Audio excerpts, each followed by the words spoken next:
Hello everyone, and let's talk about the new federal government slow-moving train wreck through the delayed resignation program announced by the Trump administration. Employees who opt in received full pay and benefits until September 30th, 2025. They don't have to comply with in-person work requirements, and they may well be placed on administrative leave. That's giving them something like 7 months for many of them of paid vacations. That is very much encouraging mass departures. The goal of the Trump administration is to reduce the workforce without political backlash.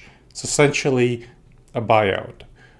What you'll see is that the people who leave are the people who are most able to leave, the most experienced and skilled employees.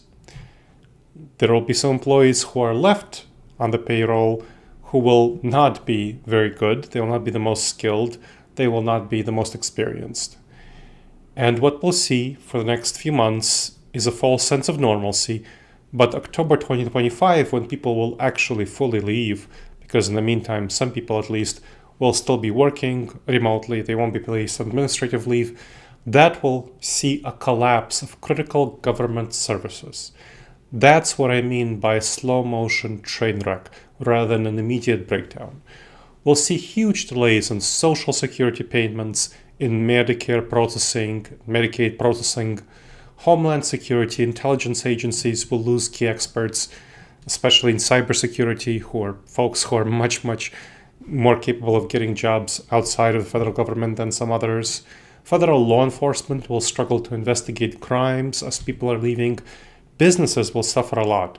There will be stalled regulatory processes, copyright processes.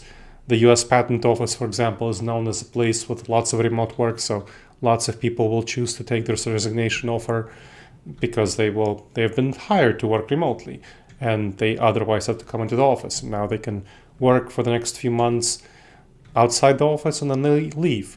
The economic growth will be severely damaged. Hiring replacements will be slow and difficult because the federal workforce will no longer have the reputation as a place you can work for life with this sort of approach by the Trump administration. There will be many underqualified workers, leading to more inefficiencies and problems. Decades of institutional knowledge will be lost. Government functions will be weakened permanently. And we as taxpayers will bear the cost of inefficiency and inaction, and it will be especially bad for those who are more vulnerable, older folks, children, people with disabilities, and so on. The program, in other words, this resignation program, voluntary resignation, is not about budget savings, but truly it's about dismantling the government. The illusion of choice hides a systematic effort to hollow out government capacity.